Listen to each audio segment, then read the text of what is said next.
तो hello everyone, बहुत बहुत स्वागत है दोस्तों एक बार फिर से आप सभी को योर स्टडी क्लासेस में।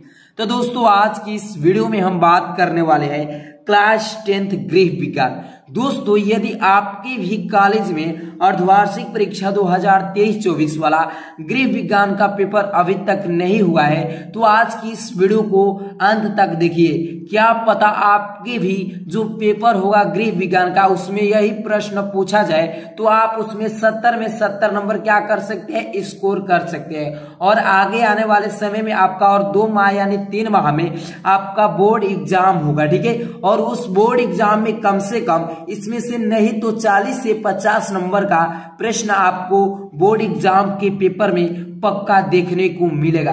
तो आज की इस वीडियो को एक बार फुल वॉच कर लीजिए क्योंकि आपको यहाँ से 60 नंबर पक्का होने वाला है, इसलिए इस वीडियो को एक बार शुरू से लेकर अंत तक देखते रहिए। अगर वीडियो अच्छी लगी तो वीडियो को लाइक कर दीजिए, अगर चैनल पर पहली बार आएंगे तो प्लीज चैनल को भी सब्सक्राइब कर लीजिए, ठीक है। तो देख सकते हैं जो आपका ये पेपर होता है समय 3 घंटे का होता है और पूर्णांक जो होता है 70 नंबर का होता है, ठीक है। सकते हैं कि नोट में लिखा गया है कि सभी प्रश्न करना आपको अनिवार्य है, ठीक है। यहाँ पर सबसे पहले आपको बहुविकल्पी प्रश्न 20 मिलेगा, ठीक है। और 20 बहुविकल्पी प्रश्नों को आपको बोर्ड एग्जाम में कहाँ पर करना होता है तो OMR शीट मिलेगा और इस OMR शीट पर ही इसको फिलअप करना होता है, ठीक है। तो चलिए एक एक बहुविकल्पी प्रश्नों को डाउट क्लियर करते हुए आगे बढ़ते हैं, ठीक है। आपका जो पहला प्रश्न है कि आदर्श पारिवारिक बजट किसे कहते हैं।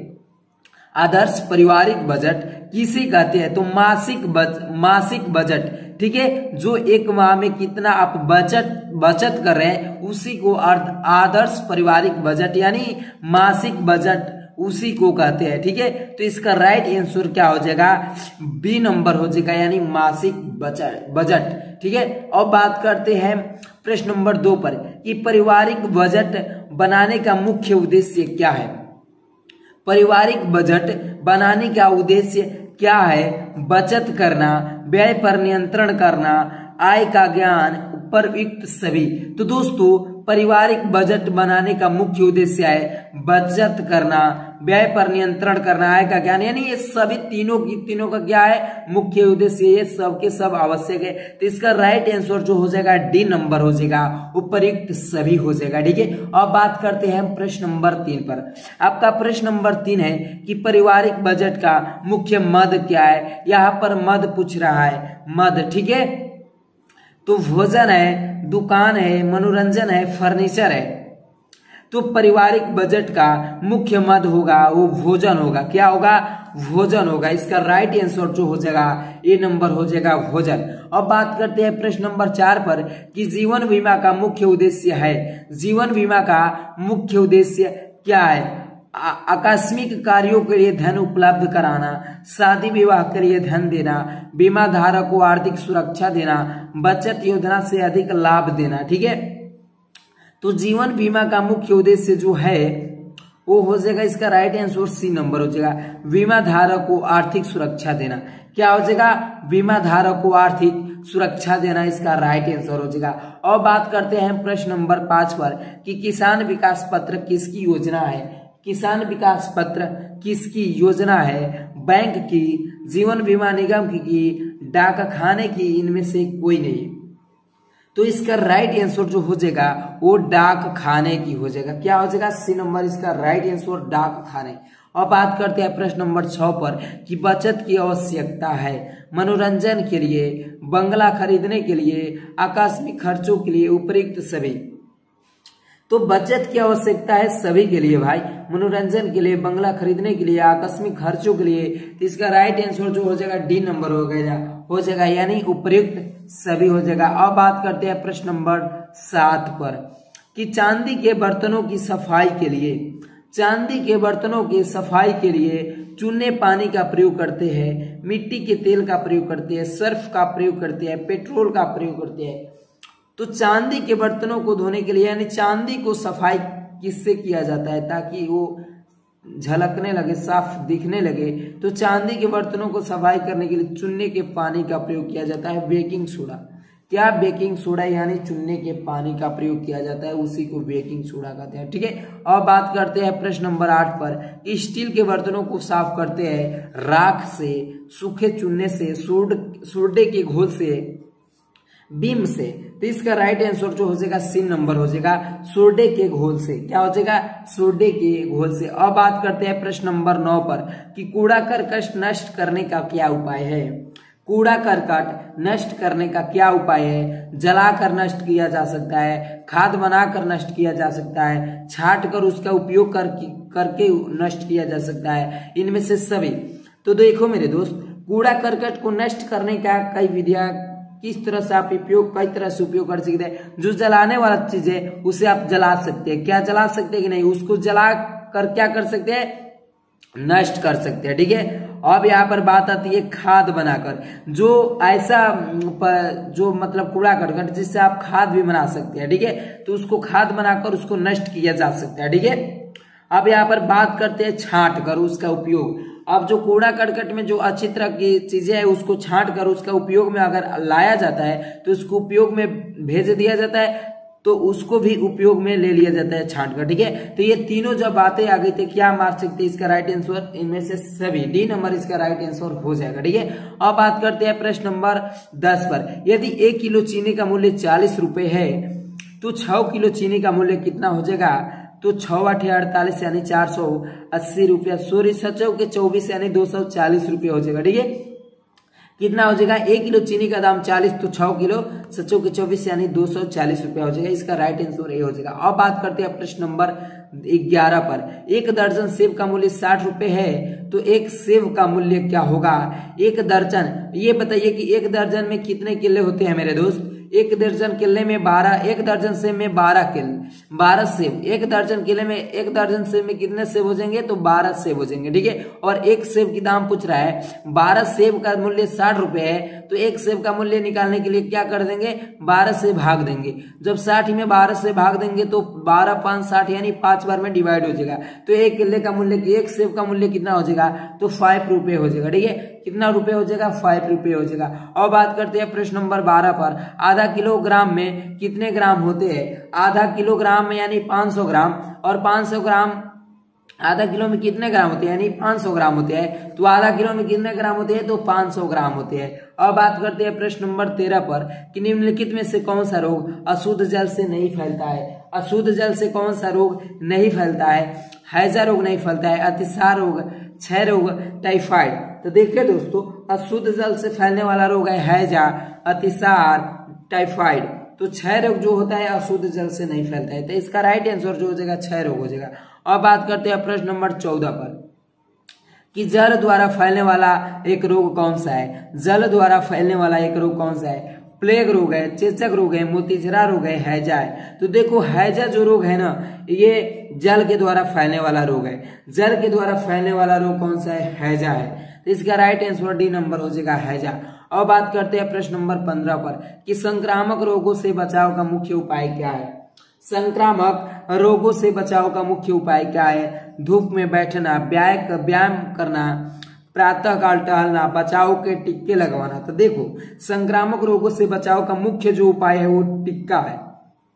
जब आप टिक्का लगवा लेंगे तो वही उसका मुख्य उपाय है। टिक्का लगवा लेंगे तो इस संक्रामक रोग से बचने का अधिकांश चांस है। तो इसका राइट आंसर जो हो जाएगा वो बचाव के टिक्के लगवाना, यानी डी नंबर इसका राइट आंसर हो जाएगा। ठीक है, अब बात करते हैं हम प्रश्न नंबर किस पर। तो प्रश्न नंबर हम बात करते हैं 16 नंबर पर। आपका 16 नंबर जो प्रश्न है कि पौधों से ऑक्सीजन प्राप्त होता है। पौधों से ऑक्सीजन प्राप्त होता है रात में, सवेरे में, दिन में, शाम को। दिन में होता है, क्या होता है, दिन में, रात में होता है। अब बात करते हैं प्रश्न नंबर 17 पर कि ऑक्सीजन कहाँ से प्राप्त होती है। बंद कमरे से, पेड़ पौधे से, नालियों से, सीवेज से। तो ऑक्सीजन वो जो पेड़ पौधे से प्राप्त होता है। ऑक्सीजन कहाँ से प्राप्त होता है, तो पेड़ पौधों से प्राप्त होता है। अब बात करते हैं प्रश्न नंबर 18 पर कि वायु प्रदूषण का कारण क्या है। वायु प्रदूषण का कारण क्या है। औद्योगिकरण है, वनों की अनियमित कटाई है, नगरीकरण है, इनमें से सभी। तो वायु प्रदूषण का जो कारण है वो वनों की अनियमित कटाई से भी वायु प्रदूषण हो सकता है, औद्योगिकरण से भी, नगरीकरण, तीनों से। तो इसका राइट आंसर इनमें से सभी हो जाएगा, डी नंबर इसका राइट आंसर। और बात करते हैं प्रश्न नंबर 19 पर कि पर्यावरण प्रदूषित होने का क्या कारण है। पर्यावरण प्रदूषित होने का क्या कारण है? जनसंख्या वृद्धि, आधुनिकीकरण, समाज, रीति रिवाज, उपरोक्त सभी। तो इसका भी राइट आंसर उपरोक्त सभी हो जाएगा। जनसंख्या वृद्धि से भी पर्यावरण प्रदूषित होती है, आधुनिकीकरण से भी, सामाजिक रीति रिवाज से भी। तो इसका राइट आंसर क्या हो जाएगा? सभी हो जाएगा। अब बात करते हैं प्रश्न नंबर 20 पर कि कौन सा रोग मच्छर के द्वारा फैलता है। कौन सा रोग मच्छर के द्वारा फैलता है? तपेदिक रोग, हैजा रोग, इन्फ्लुएंजा रोग, मलेरिया रोग। तो मच्छर के द्वारा फैलने वाला रोग मलेरिया है, उसका राइट आंसर जो हो जाएगा डी नंबर हो जाएगा, मलेरिया रोग। ठीक है। अब बात करते हैं हम अति लघु उत्तरीय प्रश्न पर। ठीक है, अति लघु उत्तरीय प्रश्न 2-2 नंबर का होता है, देख सकते हैं यहाँ पर। तो अति लघु उत्तरीय प्रश्नों को देख लीजिए। प्रश्न नंबर 21 में कि बजट के लाभ बताइए, बजट के लाभ बताइए। ठीक है। अब 22 नंबर है कि परिवार के प्राथमिक आवश्यक क्या है। परिवार के प्राथमिक आवश्यक क्या है। प्रश्न नंबर 23 है कि बजट कितने प्रकार का होता है। बजट कितने प्रकार का होता है। प्रश्न नंबर 24 है कि बैंक की क्या उपयोगिता है। 25 नंबर है कि बैंक के 2 प्रकार के घाटे का नाम लिखिए। और 26 नंबर है कि कूड़ेदान का प्रयोग क्यों करते हैं।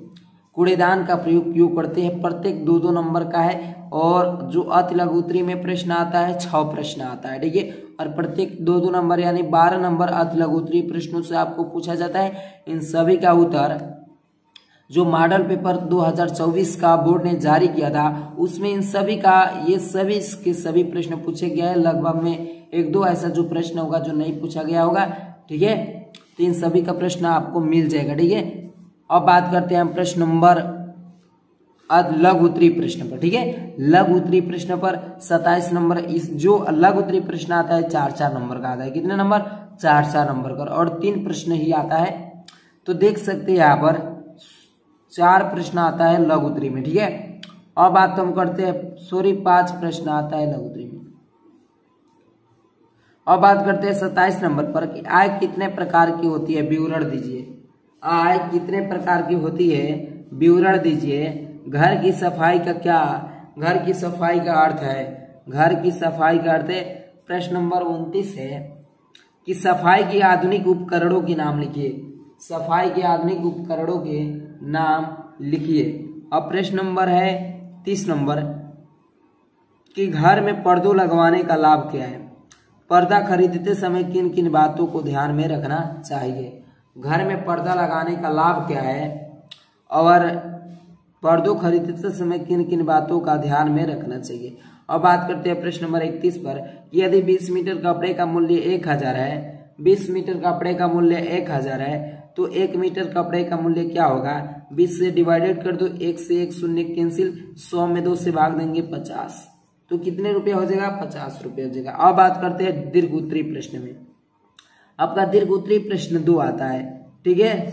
कितने आता है? 3 आता है। दीर्घ उत्तरीय प्रश्न 3 कि पारिवारिक आय कितने प्रकार की होती है और पारिवारिक आय किसे कहते हैं। पारिवारिक आय कितने प्रकार की होती है और पारिवारिक आय किसे कहते हैं। प्रश्न नंबर 33 है कि घर में स्वच्छता के महत्व पर प्रकाश डालिए। घर में स्वच्छता के महत्व पर प्रकाश डालिए।